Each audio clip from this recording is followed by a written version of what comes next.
So that is the past 25 years heritage I was talking to you about, and all the researches that have been taken by the ateliers of Champagne Henri Giraud.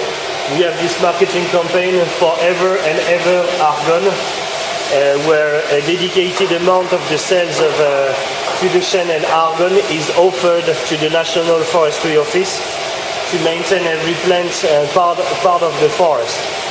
The Argonne forest is located between Champagne and Alsace on the eastern part of France, and it's the artisanal birthplace for Champagne. It is a forest that has been planted under the 17th century to supply oak for the French Navy.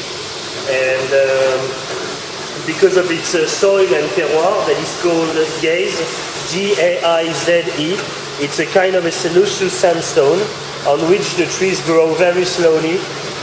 So the grain is very fine, but most important than the grain, it's the robustness and the density that is very high.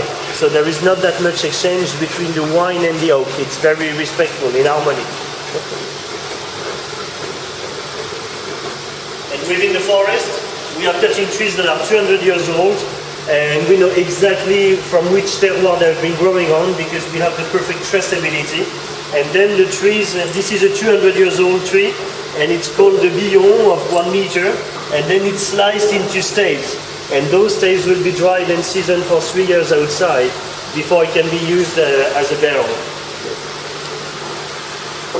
And so that the traceability we're talking about, for example, here it says Argonne with the terroir of Beaulieu.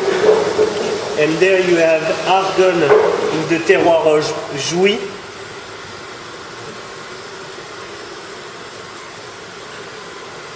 And right there, Argonne Valmy. So already 3 different terroirs, sections, plots within the forest. And then now we have worked with 7 different terroirs, 7 different climats. The vines are different regarding the terroir they've been growing on, as the same for the trees. That sounds like easy to understand, but we are the only domain in the world to work so closely on oak traceability. So now, from the harvest 2016, no more stainless steel tanks. We've made as an evidence that fine wines are a blend of low yield, small containers of noble raw material. And this is why we are working exclusively with Argonne oak and this terracotta. Maybe we can go on the platform.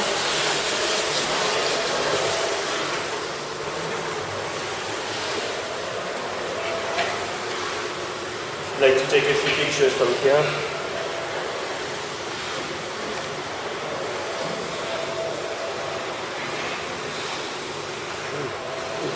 And this is our motto: let nothing be banned, nothing mandatory, simply make good wine naturally, the way we want, the way we wish, following no rules, just following our passion and our vision. Nice.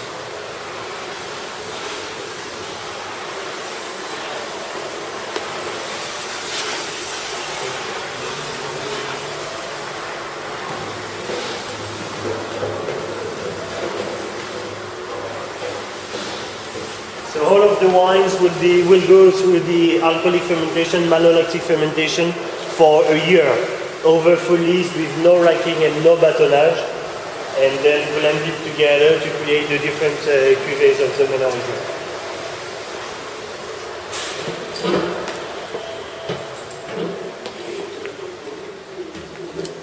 So down there we have, at the Ménard region we have about 800 oak barrels.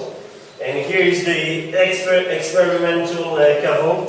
We have 1 in the middle, 3 on this side and 3 on the other side, where we have both oak, concrete eggs, still a little bit of stainless steel over there, and terracotta demi-johns amphoras.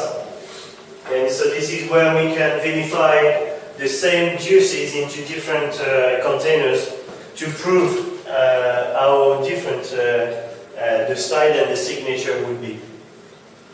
And here we have barrels from the forest of Blois in the Loire Valley for the red wine.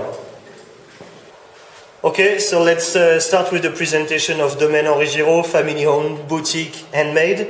Here is the Esprit Nature, the flagship, showing the modernity and the rock and roll attitude of Domaine Henri Giraud with this papeterie, the emblem of the domain. Then we've got the Hommage, that is the historical cuvée of the range, which is a tribute to François Aymar, the ancestor of the family, born in 1625. Then we've got the Blanc de Crais, that is the Blanc de Blanc, 100% Chardonnay, with 55% Chardonnay from Hailly Grand Cru. Very unusual style of Blanc de Blanc, more winey and structured. Then we have our rosé, that is called Dame Jeanne, with the terracotta statue on the label, the goddess of fertility and fecundity from the prehistoric time. Then we have our concept cuvée of the range that is called Code Noir, 100% Pinot Noir, Blanc de Noir, Hailly Grand Cru. Then we have our Grand Cuvée, MV10 Fût de Chêne, MV for multi-vintage. 70% is based on 2010, with this golden clip agraph on the top of it, showing the dedication to the handmade. Then we've got the MV Rosé, our Grand Cuvée Rosé, same as the MV, with Hailly Rouge into the blend. And the brand new release, new vintage, Argonne, vintage 2008. And Argonne takes the name from the local forest located between Champagne and Alsace, which is the artisanal birthplace of Champagne, and showing our dedication to oak traceability for the vinification. As since 2016, no more stainless steel tanks. Domaine Henri Giraud, only argon oak barrels and terracotta eggs, all well showed here with the Esprit, the Dame Jeanne, the MV10 and the Diamond Argon 2008. Thanks. So then the Grand Cuvée MV10, multi-vintage. 70% is based on 2010 and 30% is reserve wines. Every bottle has this craftsmanship and handmade signature, and this is the sommelier knife that we have designed to open the bottle, made of recycled staves from our barrels, and you go up, down, front.